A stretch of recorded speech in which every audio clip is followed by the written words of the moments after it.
Hello, I'm Susanna, and this is the Susana Gibb Show. We have something different for you today. I was asked to be on a webinar by Josh Woods. He's at LGT, and he is really smart. I really like Josh. He and I have had many fantastic brand discussions. And so he asked me to be on a webinar about being your authentic you and promoting your own brand and into your own leadership. And it was really fun. And I hope you enjoy. It's kind of different being interviewed versus being the interviewee. I'm not going to lie. This podcast is sponsored by Gibb Insurance Services. We are your full service insurance agency serving all of Texas.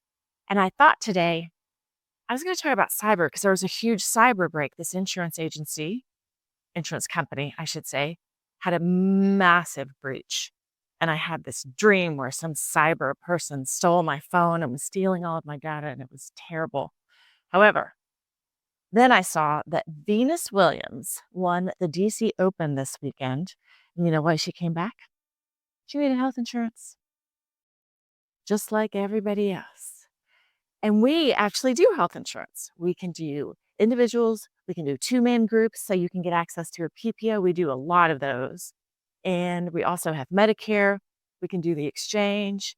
So if you're changing jobs or if you're starting a new business, which is always exciting, but you don't have health insurance, we've got you. You can go to gibagencydallas.com to connect with us. We look forward to talking with you. And now, on with the show. Now I want to introduce you to Susana Gibb. Susana Gibb is an entrepreneur, insurance professional, and media creator. Since taking over Gibb Insurance Services in 2021, the agency has won Best in DFW by the Dallas Morning News twice and Best in D Magazine in 2024. Before leading Gibb Insurance Services, Susana spent over 20 years in the Dallas insurance market and had a prolific career in film and television, appearing in over 250 productions. Her credits include working with big wigs like Kate Hudson, Richard Gere, and Giancarlo Esposito. You can also the brother of Phoebe and Friends, if anybody catches that. With recent work on the Taylor Sheridan's Lioness series, which, by the way, she was fantastic in. Susana's career is defined by a unique blend of business acumen and creative storytelling. Whether growing a business, innovating in digital media, or captivating audiences on screen, she continues to push boundaries and inspire those around her.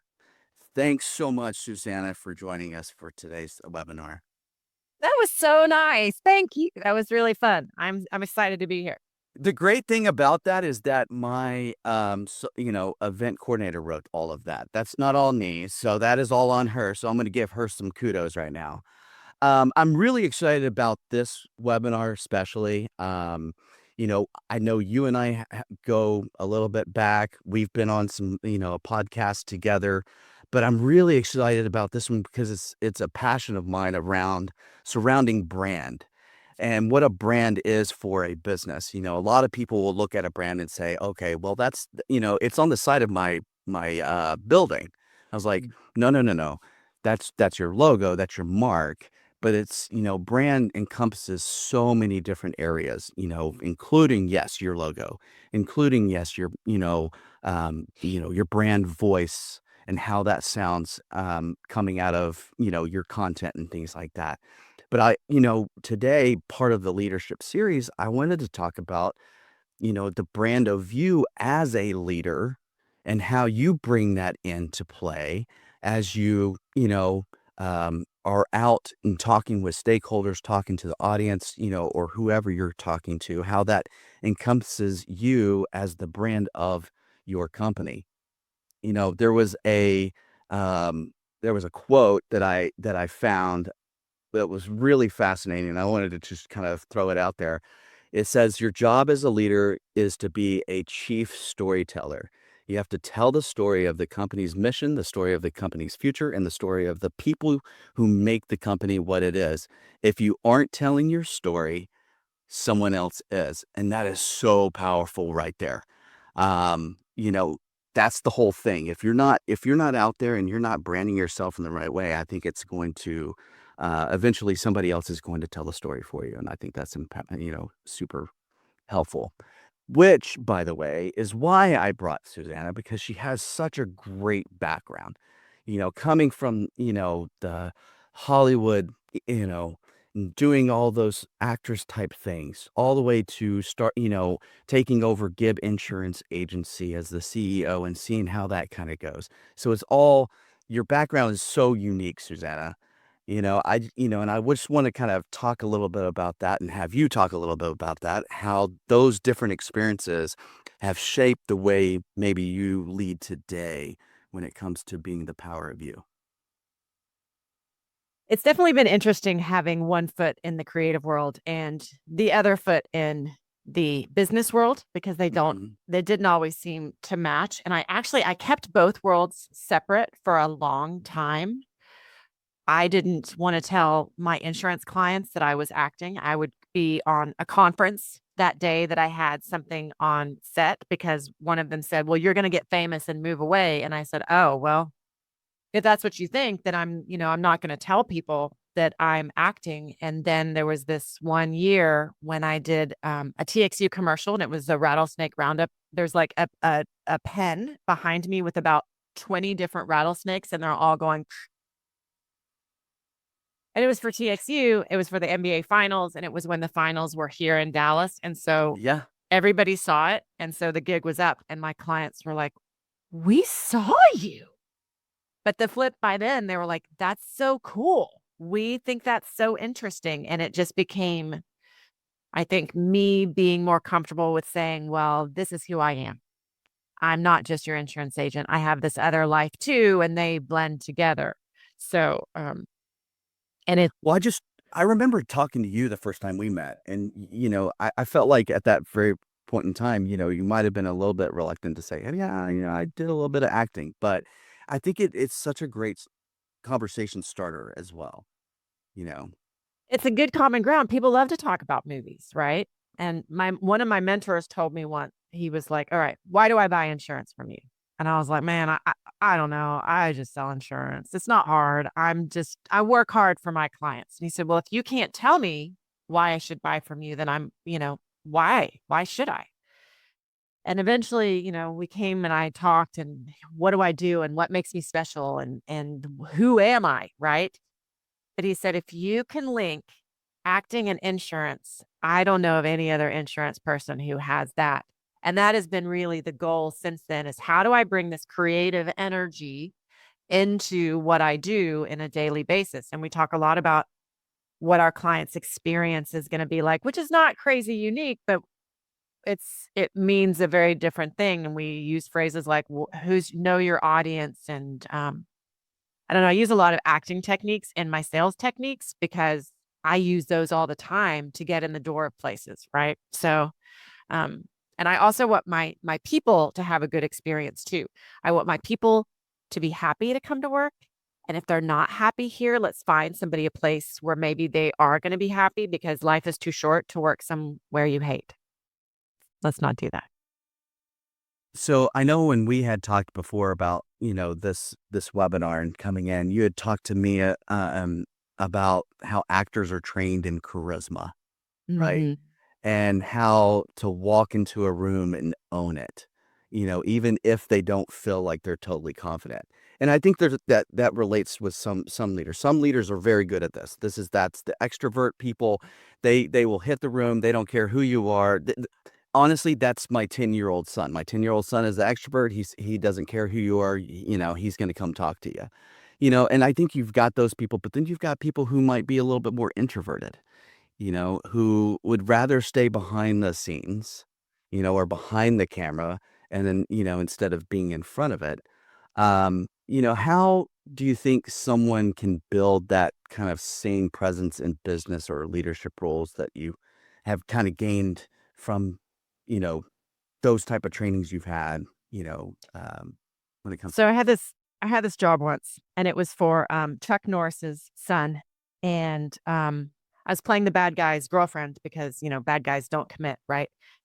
And so I'm supposed to come into the room, and because I've talked to the cops, he's gonna kill me. I'm gonna die. And the special effects guy comes up and he's putting a squib, which is this he's taping it to my stomach and he's explaining what's gonna happen while he's doing it. And he's like, listen, I have this balloon full of blood. This little explosive is gonna go off when he shoots you, and the blood is gonna ooze out. It's gonna kind of blow the front of your dress.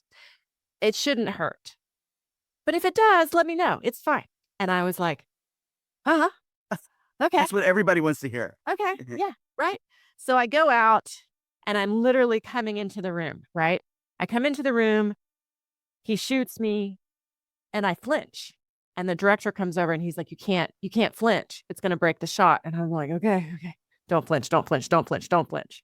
And it doesn't really hurt, but it is like a flick, right? It's a solid flick. So I'm out there and I'm like, please don't flinch. I go in, I do the scene again, and I flinch again. And so then I go back out, and now makeup is coming over and they're like petting me and like, you're going to be okay. And wardrobe is petting me and everybody's trying to calm me down. And I do this trick, and I'll show you in a minute what it is. And it just kind of went back to kind of my earlier days about becoming really grounded into your space. And I came in and I did the scene. I didn't flinch and I died gloriously. And the director came over and he was like, that was really great. But can you die faster next time? And I was like, oh, okay. Okay. But this is probably my favorite trick. And you're going to look dorky when you do it, but it is my favorite one. And it's especially because when I get nervous, I kind of shake, especially like it feels like my whole body is vibrating. Right. And if everybody on the webinar, since nobody can see you, if you'll just do this and you can do it at your desk, you just kind of shake your hands. You can shake your whole body, but if you just shake your hands and give it a good solid shake for like 10 seconds and just breathe. And then you feel how your hands feel after. Like my hands feel amazing now. And it's really energetically, I feel really relaxed. So the best way to walk into a room and feel confident is to practice walking into the room, right? You do all the things that you do. There's a whole ton of steps before you even get to the room, right? Which is ground and do whatever relaxation thing that you need. Maybe you shake your hands, maybe you do something else, but that'll make walking into the room, even though inside you may be freaking out, you've practiced enough that you don't look like you're freaking out. That's a really great example, and because in fact, we were just talking about that before we hopped on here, and you were like, "Are you nervous?" And I was like, "Well, I mean, I am a little. I mean, I think I've done these a couple times. I think you start to kind of get used to it, but and I talked about how before I would pace. I would just walk around in circles, and people would be coming up to me and going, "Are you okay?" Oh, yeah. I'm like, "Oh, please, just give me a moment, give me a moment," But that's a I've been really on great other thing. sets doing the shaking thing, and the director walked over. He was like, what's wrong? Are you all right?" I'm like, "Nah, dude, I'm cool. I'm just getting some energy out so I can be relaxed." So maybe, you might want to do that little trick in private so people don't think something's wrong. Um, going back to like the charisma thing and really talking about more about the confidence and self-awareness. I think those two things are really big themes today when it comes to, leaders in the world, right?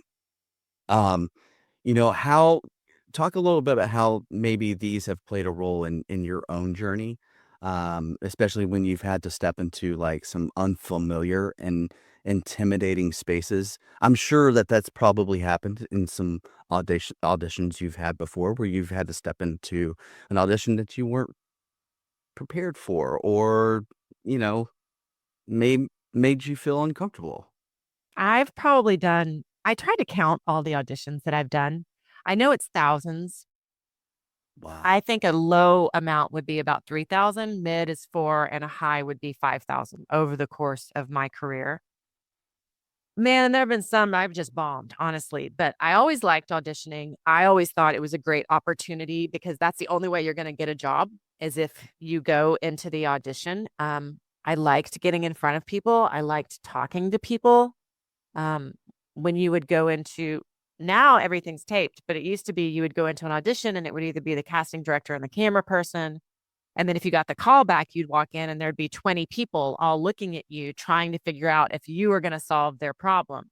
And that's, I think in sales and in everything else, it's like, what problem can you solve for people? And in film and TV, they have to find a person for this character. Are you going to solve that problem for them? Um, and again, just being able to, it just takes practice. Everything takes practice, but continuing to walk into the room, continuing to try. There's some quote. It was like, if you find someone who's never failed, then you found somebody who never tried. You just got to keep going. Yeah, absolutely, especially in those type of situations, where you're just walking in and you're just like, I don't know if this is gonna go good or it's gonna go bad." And that's okay. You gotta be able to accept the fact that, it may not go the way you want it to go, or maybe that you built up into your mind. But having the confidence to go in and know who you are as a person, know who you are as a brand, and what you tend to bring, I think, you know, for me, have felt like it has relaxed me, I just to step into the room, knowing knowing full well that this could go really well or it could go really, really bad. But then again, it also puts you in a situation where you start to find some common ground as well Mhm. when you are talking about certain things. And Prepping to walk in the room is huge though. Like what we were just talking about, because I walked into the room once without my prep. And I think I told you this story. I lost the part to Ali Lauder, who's now on Landman. They told me ahead of time, you're the top Texas choice for this. And I didn't prep well enough and I couldn't get words out. Like I was really breathy and I couldn't find my voice. And then I started to panic and I was up in my head. So, and then, you just go on. And now I hate Ali Lauder to this day because she took my part. If I don't, but I do have a special place for her. I'm like, oh, that's Ali. She's like one of my friends. I do know which movie you're talking about, which was one of my favorite movies, back in the day. Back So in the I would love to have seen you in that part. Knowing what it was, I would love to have seen you in that part, knowing you now. Um, One thing I did wanna talk about is is taking what you had talked about earlier, is taking, the fact that, yes, I was an actress and I was kind of afraid of, bringing it out, talking about our insurance company and stuff like that, uh, in how you've embraced that creativity and embraced that into what you do. Um a and taking that and then starting a podcast, this Susana Gibb podcast. Can you talk a little bit about that and how that correlates a little bit and how that has generated some, either just some new connections or new ways of just trying to tell the story of who you are and, your company? Well, I used to keep them all separate. Like I said, the worlds were very separate. And when I first started acting, these casting directors told me these were actually the casting directors. They found Haley Joel Osment for Forrest Gump. And they were like, Susanna, Yeah. because they sounded like they'd smoked for about 1,000 years. Susanna, you're going to age out at some point. You're just going to be, the roles aren't going to be there for you. And so I started producing, which was fun and I loved it, but it was 16-hour days and it was away from my kids. And that was really the biggest challenge for me as a creative person. These roles would take me, like I shot a movie in Oklahoma for a month. And that was like, I was away from my kids. I was away from my family. I was away from my business. It hurt everything. However, I need a creative outlet. And so I put the movies on the back burner so I could focus on my business and my kids because they say we can have it all and we can, but that doesn't mean we're going to be happy if we have it all. And so it was like, all right, which am I going to focus on? Which of these things are going to give me the most overall happiness? And so I made acting a hobby, and this was my focus. Insurance was my focus. And then we decided, well, why don't we try this podcast thing? I had been on somebody else's podcast and I didn't want to be somebody else's story. I wanted to be my story. And so we started this podcast and we used my name in the title so it would link back to my agency name. see if we could capture a little SEO action there. And we have in some cases. And it's really exciting because it's kind of the first creative venture that actually helps my business. It gives me a nice way to call people up and say, hey, like I asked you to be on the podcast, and now we've talked multiple times since. And so it's been a great way to really kind of develop some relationships and learn a new craft, because I thought, well, sure, I've been on camera for 20 years. How hard can it be to do a podcast? And it's a new creative outlet. It's different than other creative outlets. You have to be really fast and think on your feet, and you have to listen. And so it's been really great to finally have something that supports my insurance and my other goals. Well, and it also kind of opens up, and what you talked about is the storytelling part of your brand, right? The brand of Mhm. you, being able to be that storyteller. Can you talk a little bit about, how storytelling, maybe from your past experience of acting or just, being on this podcast, how that kind of has gone into your process now? So everybody says storytelling is the way to do sales, right? Because people resonate with stories. They Yeah. want to connect with stories. There's an emotional component to stories. Um, People don't want to just buy things. They want to have that emotional connection. And that's really all about what stories are about, or creating a character on screen is having something to relate to and see yourself in that position. So I really like writing sales scripts for my people. I try and write it in their voice. We do different scripts based on the different people and how they like to talk, and we tailor how we communicate to our clients. It's that whole know your audience thing. So if we can figure out how our clients want to be communicated to, based on, we use DISC, which we love, and we change how we talk to them based on how we think it's best for them to receive it. So, and I think clients like that. And we know initially what they need, right? If somebody asks questions in a certain way, we're like, oh, they need more information about our process. Or we have this other person who's really fast and short on the phone. They have no interest in our process. So why even tell them about our process? So it's really it's I think ultimately trying to create that feeling for people, how we want them to feel. Yeah, and I love how you talk about you create different scripts for different people, and that's really smart. Because there are going to be those buyer personas that are going to be out there that you've got to be able to match, towards sometimes, and how you build those buyer personas, and how we need to talk to those, and how that, there needs to be a consistency when it comes around your, tone of voice as your own brand. And I love how you kind of incorporated those individual things, and really thought through, like, well, we need to have like maybe a script about this and then this, instead of just having that overall arching elevator pitch. I mean, you still need to have an elevator pitch. I think that's very important, but being able to kind of take that and really slicing it up into, okay, how do I talk to this person? This person who needs, let's say, personal insurance, or this person who needs corporate insurance, but they only need this type of corporate insurance. How do we, incorporate all those type of things, and really it still resonate with our own brand and who we are as a company. Um, Yeah, you can't sell anything you don't believe in. You, you just can't. It's not even worth no, it. not at all. Not at all. It's difficult to do it that way, because then it comes across that way, right? I mean, when somebody's looking across the table, and they're listening to you trying to sell them on something you don't feel confident about it, they're gonna read your face. Mm-mm. It's not only just the verbals, but I also think that, it is the nonverbals that come into play as well. People can read the nonverbals pretty quickly. So, having that smile on your face, and having that, oh, I'm so interested in this moment, this conversation, what maybe the problems that you have right now.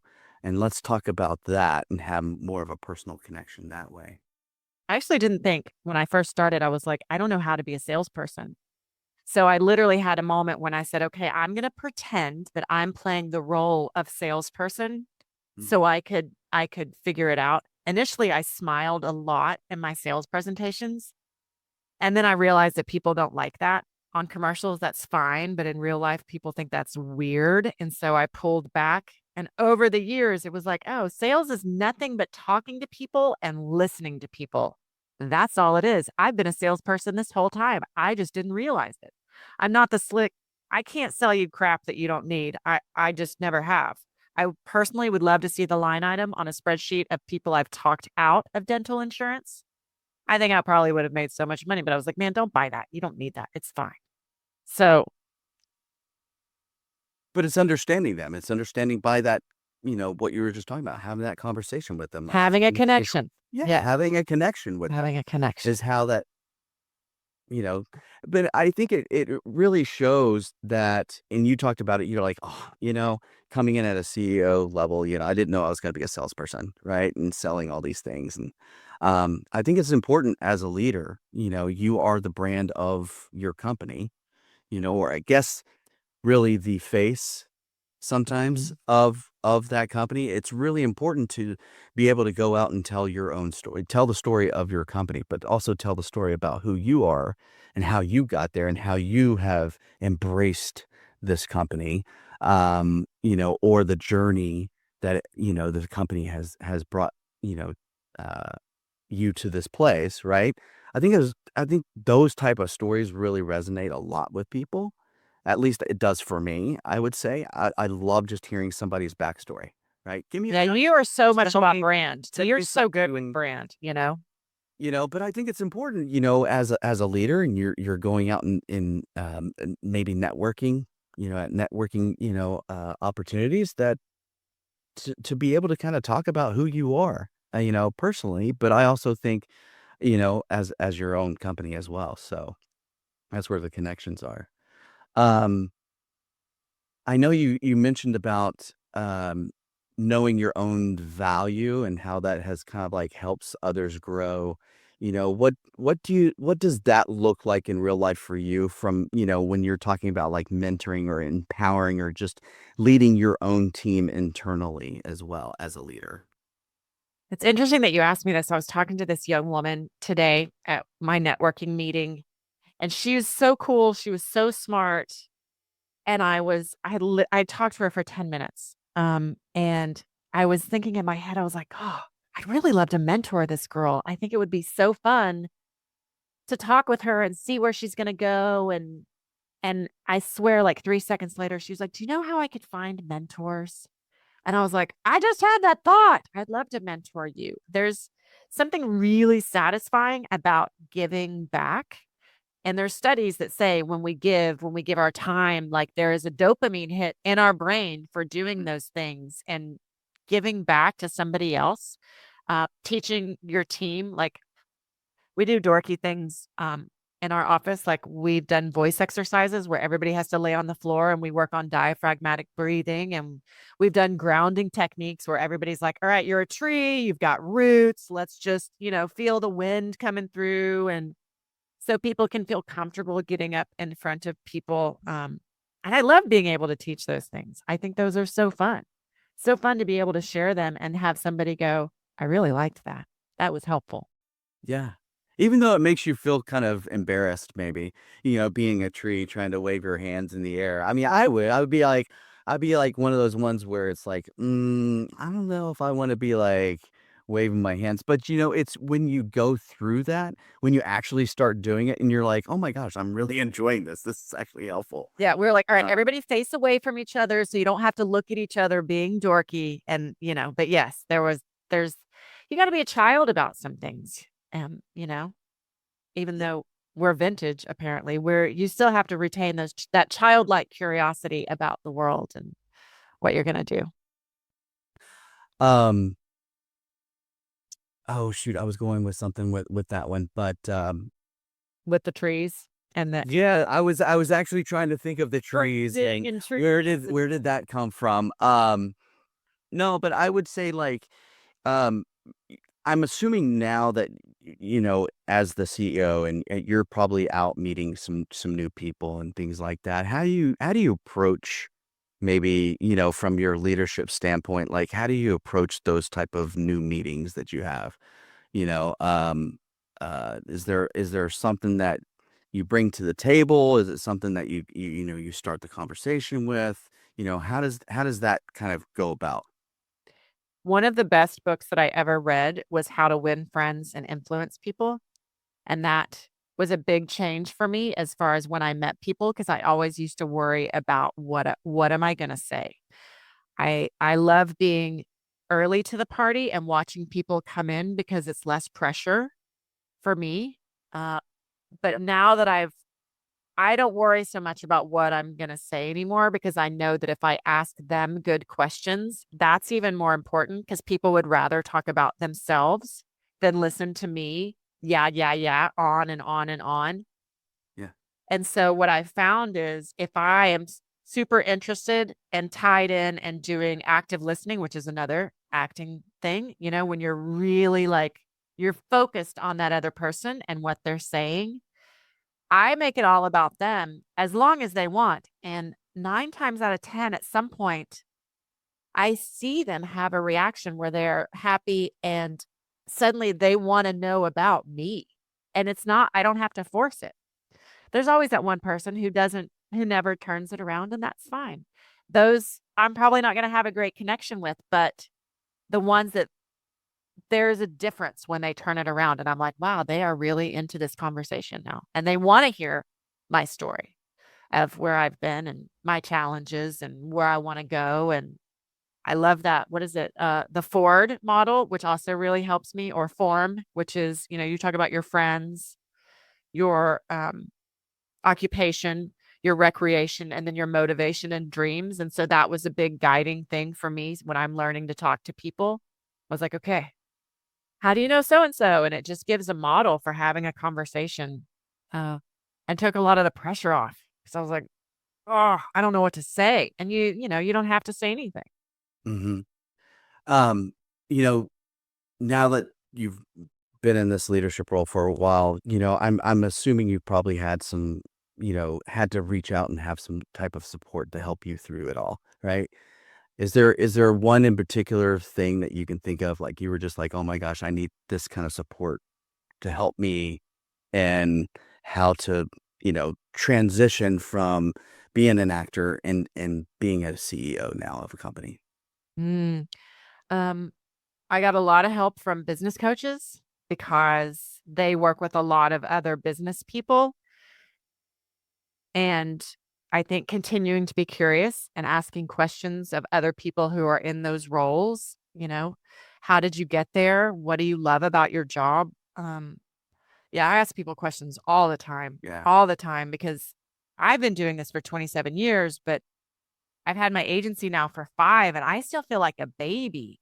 There's always somebody who has more information than me and how they can help me, and networking even within your own sphere is super helpful, because the people who are doing what you're already doing, they have some great ideas. I think that's what I was gonna, talk about too, or just bring up is, being able to find those leadership networking, groups. I think those are really, really helpful. Getting like-minded people is on the same room, talking about Mhm. some of the issues that you have, in a comfortable, safe place where, you can feed off of each other and just be like, I'm having this issue. Has anybody else had this? Of course, there's probably going to be several in that room where I go, yeah, and we did it this way. And that kind of support, I think, also helps. So if you're a leader out there and you're just like, "Oh my gosh, I'm doing this on my own, feeling the stress, I don't know what need to do next." I think find yourself. There's tons of them I know here locally in Dallas Fort Worth, of these leadership groups, that help folks, as they transition or as they are in that new role. You know, I'm in BNI. I get a lot out of BNI. I know not everybody loves it, and that's fine, but I get a lot out of that. There's always Facebook groups. There's 1,000 different Facebook groups for whatever people are interested in, you know. There's so much out there. There's so much information out there. It's kind of crazy sometimes. it is, and I mean, and in fact, I mean, you can even go to generative AI and find out some things. I think there's some things back and forth. Some people like it, some people don't. That's okay. I particularly like generative AI or Gen AI or ChatGPT, whichever one you want to call it. I think it's gonna be ChatGPT. I think it's the new Google of web search, right? You think of generative AI, you always say ChatGPT. Um, in fact, we even did like a webinar a couple weeks ago. Wink, wink, wink. For those who is to go and take a look at it. But you know, having those type of resources and using those type of resources to help you through, I think is really important. One question. Oh, I love this. We actually asked a poll. What helps you feel most confident in your role? And most people said knowing my strengths. I think Mhm. that's really important.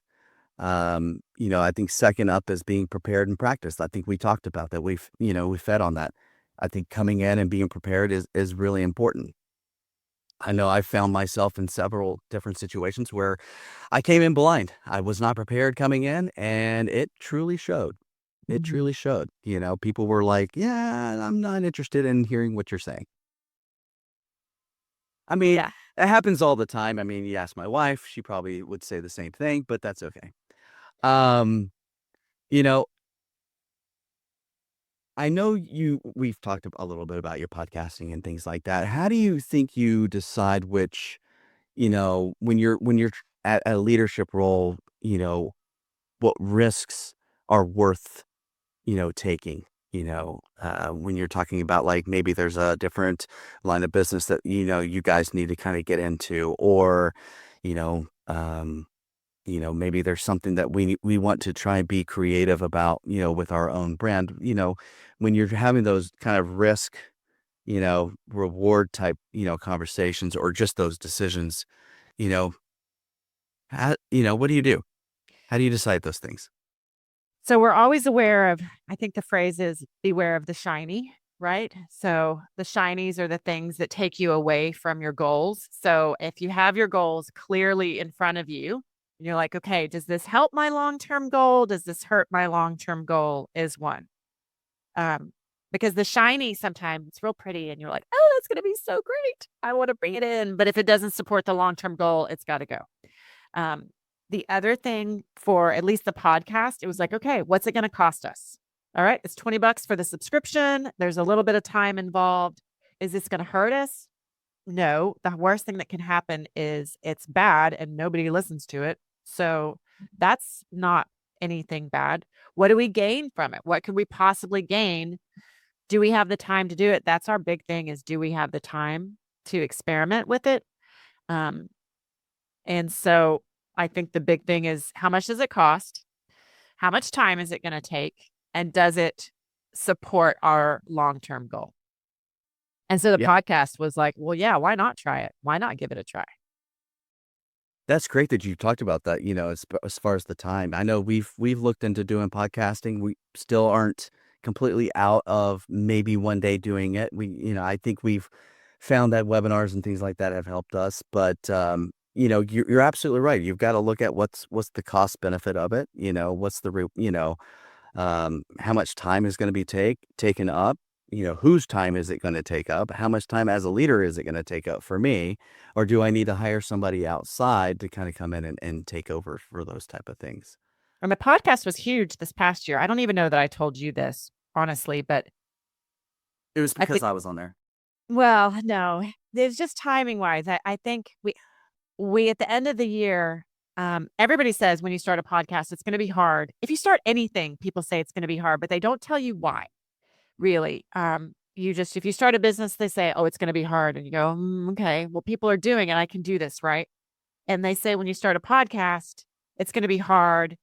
You're not going to get a lot of audience right away. It's going to be frustrating, but you just got to keep going. And so at the end of last year, we were to that point where I was like, man, I'm feeling really down about this. I'm feeling like we're not getting the traction. It's a lot of time. Could we be spending our time differently? And there was that also magical point of, and there's a place in, I think, any business or creative spot where it's like, okay, it's in scripts, right? It's the dark night of the soul. That's what happens in scripts. It's the very deepest, darkest part of the movie. And then the next day, Gandalf comes over the mountain with all the reinforcements, right?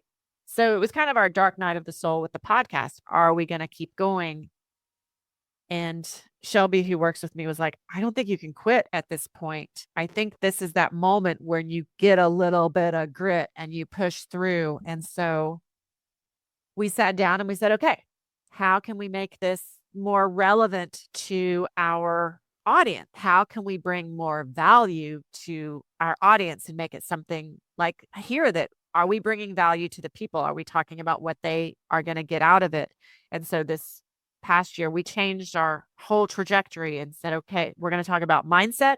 We're going to talk about confidence. We're going to talk about how you show up in the room, what you have to do to get there. And it's still a work in progress, but the we've had some really interesting people on so far. There's been the national clay pigeon shooting champion, who is a woman who competes against men all the time. We had an Olympic triple jumper who she's at the Beijing Olympics, and she said she was there. She realizes every single person at the Olympics is just as trained, as just as well fit, well rounded. Their bodies are the same. Everything is the same except for their mind. That's the biggest differentiator. And she didn't prep very well. She didn't know what she didn't know. And she blew her hamstring before she could even go. And there's so many great lessons from athletes that you can take for your business life too. So that's been kind of our focus this year. And it's been really exciting. It's also fostered a lot of conversations in our office about, how are we showing up for our work, Yeah. for our family, for our kids, for our friends. So Yeah. it got fun again, basically. That's awesome. That's awesome. I love the fact of the mental part of, the athlete, I think that is such a big thing, There's so many times where I think honestly, I think keeping your body, fit, healthy, Mhm. things like that, but keeping your mind also, fit. It's also a muscle, and I think sometimes we forget that it also needs to be trained and it also needs to be worked on. There's several apps that I pull up, you know, during the day that are just little games. They're little brain working games that, just to help me kind of keep working on it, because as I get older, it starts to kind of get That's what tired. they And say. That's what they um, say. yeah, so just kind of keeping it, staying sharp a little bit. You know, um, what do you feel like one leadership lesson you learned the hard way and how it may have changed your approach Ooh, going forward? leadership Tough one. lesson the hard way. Um, I know that I had been in the business. I'd been in insurance for 20 years. And then at 22 years, I thought, well, I'm gonna buy my book from my dad and I'm gonna be my own agency. And that I've been in the business for so long, how I've got this. It's not gonna be hard, right? Um, and so I bought the book of business. It was mine. We put in a new agency management system, a new CRM. We put in processes. We changed our accounting system. We changed all of these things. And I was miserable. I was miserable and I hated it. And I cried all the time and I made everybody crazy. And my and I don't know why it takes so long. Like I'm seeing therapists, seeing Reiki, trying to be like, what do I have to do to be happy? Right. And it's not just one thing, but it's a lot of self-care things along the way. And really, I think the biggest one is I get up and I do a little bit of yoga and I set my intention for the day. And I started it actually because I was freaking out that I wasn't going to be able to make payroll. And so I'm doing like send salutations. And I am on the inhale, I'm like, oh my God, you got this. And on the exhale, I'm like, it's going to be fine. And I'm just breathing. But I kept up that whole thing. And I may only do it for 5 minutes, and that's fine. But it's setting the intention for the day so I can run my day and it doesn't run me. And that it's not about getting there and when I'm going to feel comfortable with what I'm doing. It's saying, this is where I am now, and I'm going to enjoy this journey, because that cliche is true. It's about the journey, not the destination, and staying in here, right? That leading as a leader is one step at a time. It's every day. Just keep going. Yeah. Enjoy the journey. You Yeah. gotta enjoy it. I mean, there's gonna be some ups and downs. There's gonna be some, successes and failures, and learning from those failures is always good. But enjoy the journey because things are short. What they say, life is short. Enjoy The it. So, the greatest thing about, I think, being in insurance or business is seeing the build and the momentum. hmm The biggest challenge about acting is that literally every job you start over. Like Kate Hudson said, she was like, and her mom told her this. She was like, after every job, you're going to start over. You're going to be on the bottom and you have to earn your job again. So that constant turmoil of where's my next job going to come, I do not miss that. I do not miss that at all. there's a Q&A that came in. It says acting requires stepping into different characters. How does that skill has helped you adapt to different situations? That one goes back to how if I can communicate with you in a way that you understand, that's basically four different character models, right? There's one. So if I know the character that you need from me, then I can play that character, right? You need me to talk fast and give you options and not give you a lot of details. Great. I can do that. You need me to be super flowery and be your best friend and make it really emotional based, then we'll do that. Or if you need me to just talk about process and no emotion whatsoever, then we'll do that. So that one for sure. Okay. Awesome. Um, I was gonna say something. We were talking earlier about, the different characteristics of leadership and things like that. And I think one of the things that I find has helped me and looking at maybe someone as a good and great leader is them being authentic to themselves, Mm, and really being authentic to the person that they're talking to as well. Have you found that has helped you, as you've gone along and you've said, you know what, I could come in and act myself, a certain way when I'm talking to somebody, but really I need to find a way to be authentic to who I am yes. especially when I'm talking about our business. So I think I'm going to back into this one Yeah, because I absolutely. think people's perception of you can really play into how you present yourself. Like those casting directors I talked about earlier, they told me early on, they're like, listen, you're going to play leading lady roles. You're going to play the hero's wife, the hero's girlfriend, the bad guy's girlfriend. Um, you're going to play nice, pretty, not gorgeous. Hair, makeup, lighting does amazing things for me. And so I know that I have like wearing nice things and looking nice can get me in the door, right? So, and that's the perception of me. I've also been told I have a really strong RBF, so I try and really consciously smile more because the sides of my mouth kind of turn down and my eyes turn down, and so that's how my face just is naturally, right? So I know that's how people perceive me. So if I want them to perceive me as nice, then I need to smile a little bit more, which is, I do feel like I'm a nice person. I have an ornery side occasionally, which I blame my grandpa, and that's whatever. Sometimes you just got to stir the pot. But in general, this is my brand, right? So the flip side of that is um, what's the opposite of your brand? How can you flip the script? So for people like if you don't have a casting director to tell you what your basic brand is, there's a couple things that I think are really fun that I would love to suggest. This one's kind of it's kind of out there, but it is fun if people have the nerve to do it. And it's you go up to a random stranger and you got to jump right in because they're going to think you're trying to sell them something. You just say, "Hi, I'm doing a project. Could you please tell me what your first impression of me was?" Because it only takes 3 seconds for a first impression. And they're going to tell you, and you can try it smiling and not smiling, right? Because you can be the pretty one, the nice one, the funny one, the mean one, right? Right. The smart one. There's all these character archetypes that people automatically associate with us. You can ask your friend, hey, you've introduced me to so and so. What do you think? What did they say about me? Or if you find people that you look like, right? Like today, somebody told me I looked like Kristen Wiig, which I was like, sweet. They think I'm funny. I love it. Right. So I can steal things from that brand persona and use it Yeah. to my advantage, or flip the script and play the opposite. Right. Which I love the play the opposite game. That's really funny.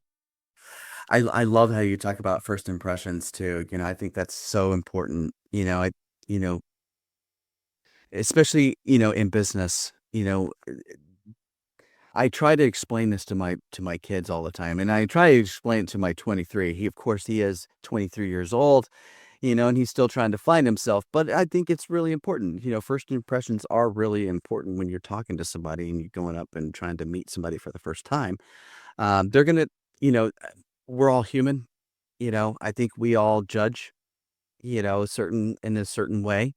And that's that first judgment call on, when you see somebody, face to face, for the first time. So I'm really glad that you brought that up as part of, being your authentic self and how you present yourself If you for the don't first like time. how people perceive you, then you have the opportunity to change it, right? But you got to know what people think of you before you've even opened your mouth, Yeah, right? absolutely, absolutely.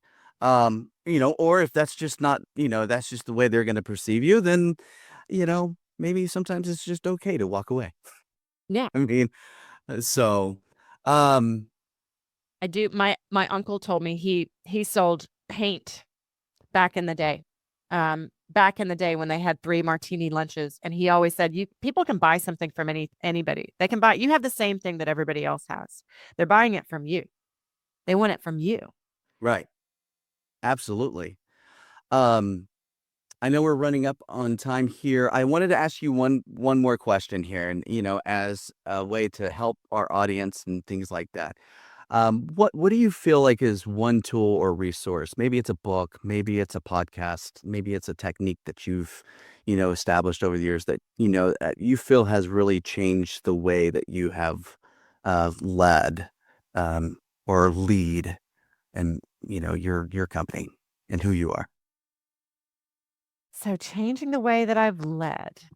This is somewhat going back to that setting your intention for the day, Mhm. which is I like to read a lot of different books and get a lot of input from other people. I have about Mhm. 20 different podcasts that I've subscribed to. And if one of the titles appeals to me, then I try and listen to it and be always open to it. But it's that every day setting the intention of like, okay, this is what I want to accomplish today. I want to film myself so I can see how people perceive me. I want to practice grounding. I want to finish this book so I can lead more authentically. That's probably the biggest. It's just being intentional and not Right. saying I'm going to get to it. I'll do it when, because you have to start somewhere. And so just take one little single step every day to be whatever the leader that you want to be. That's awesome. I love that. Um, I had just a conversation probably an hour before this thing where I was, trying to give some advice on presenting and being in front of people. And I had actually mentioned something that I learned from you, which is, yeah, which is, record yourself, and see how it comes across. I think there's so many lessons that can come from that based on what we were just talking about, perception, authenticity, how people are perceiving you. You're going to be able to perceive it better if you can see yourself doing that. And I think, doing it, if you don't want to record it and you don't want to hear yourself talk, stand in front of a mirror and start going The over recording whatever. thing is so better, much better though. Although I will say the first time you see it, it's shocking. And so it's just like, oh my God, that's what I look like. The second one, I think the second time you watch it through, you start to get used to this is how I look, this is how I sound. And then the third time is really when you say, okay, this is how I can make this a little bit better. I can change this aspect, but it's not until the third time when you can literally just start to be objective about it versus go, "What is this person?" So, because it's different than looking in the mirror. It's just different. Yeah, absolutely, absolutely. Well, Susanna, I know we're coming up on time. I really, really appreciate you joining us today. You've brought some really great stories, some really great insights. I have to say it again. I just love your story. I love how you've gone from, your acting career and how you've brought those things into your leadership role. And I think, and I hope that everybody out there that you've got a little bit of something out of this because I think you bring so much to your role and so much to who you are and in the authenticity of who you are as well as a leader. So I really appreciate that. Well, thank you. I had a little bit of imposter syndrome before I did this, honestly. I was like, "Oh my gosh, why do they wanna listen to me?" And then you just have to make that voice be quiet. Be like, That's right. "Shh." That's right. I have to tell myself all that time. Well, at least my Well, wife this is tells me fine. all the time. Hmm. Josh, you're talking to yourself again. I know, I am, I am. Well, thank you so much, everybody. Thank you, Susanna, again for joining us today, and we will have this recording to you within the next day or within the next week. Please join us and subscribe to us on YouTube. So thank you, and everybody have a wonderful day. Bye, thanks. Thank you so much for being with us today. I hope you enjoyed this one. It's a little different. We'll be back next week with more episodes on confidence and mindset and how you can show up better in work, in life, and for yourself. Have a great week. Thank you so much for watching. We'll see you soon.